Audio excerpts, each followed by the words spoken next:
1921, and of course organised by the legendary Vic Clapham. We're very privileged today to be able to interview one of these 34 intrepid men, the only one still alive, 86-year-old Ted Atkinson. Ted, where did you first hear about the Comrades Marathon? Well, we just spoke about it generally, a little mob that used to meet.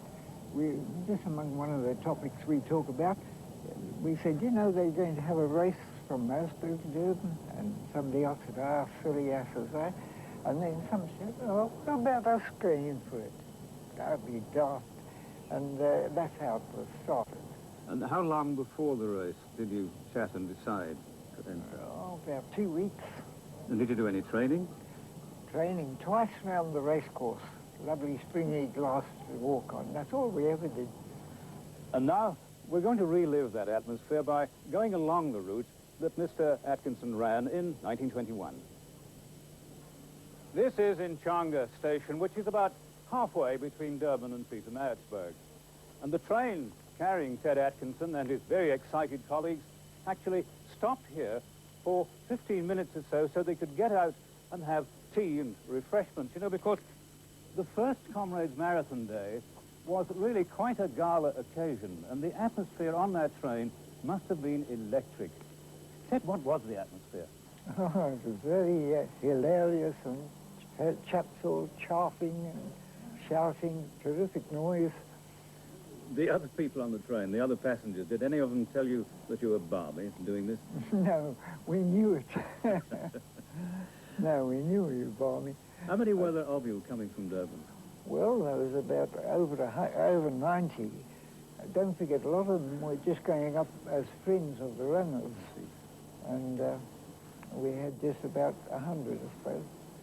Now, what was the atmosphere at the start in Pietermaritzburg? Marsburg, excitement. But it was misty. You couldn't see any fellows. And, of course, the mayor came out with his little pistol. And all the shouting and calling each other died down when he raised his pistol. Bang! And off we went. Were there any sort of eccentric entries into the race? No, unless you accept the horse. And, a horse? Yes, one man and a horse. Did they make it? No, I don't think they even got one town even. Well, things have certainly changed. In those days, the roads would simply have been rubble, boulders and dust. The runners were really on their own. And can you imagine when a car went past them, they would be completely engulfed in this choking dust. They had no seconds for that first Comrades Marathon. There were no sophisticated feeding schemes. There were no refreshment tables lining the route. And the only nourishment they had, which was very meager, they carried themselves. All I had was a bag tied on my wrist with currants and raisins. And the good old chap that gave it to me told me that's one pill that will take you right to Durban. But did any of the spectators on the roadside offer you food?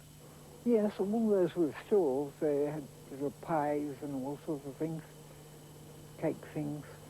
And farmers and picnickers and so on? Yes, they all had little things like that to get at tea things.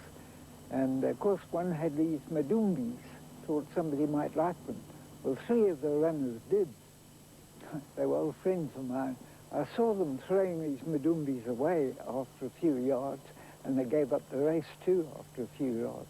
Bit heavy on the tummy, eh? Yes, they do. They stick there. What did you do about water? Well, there was something to drink at all these little stands, lemonade and things like that. Tea. Tea? Yes, very refreshing. But let's get on with the story. This is Drummond, the halfway mark in the Comrades Marathon. And at this point, Ted Atkinson was not feeling too good. In fact, he was exhausted and he collapsed on this very grass verge here.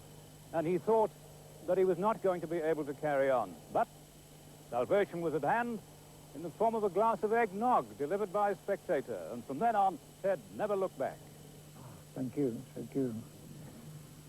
What? And tell me, Ted, did the eggnog really work? Yes, I think it did. But how did you feel from here downwards to Durban? Well, until I got to Point Town, I was clapped. I had enough. But, of course, all the crowds at the side of the road spurred me on. And I went up Carrie's Hill and I caught up to 2 others that got in front of me. And tell me, at what position did you finish? How did you finish? I finished 11th. Out of how many?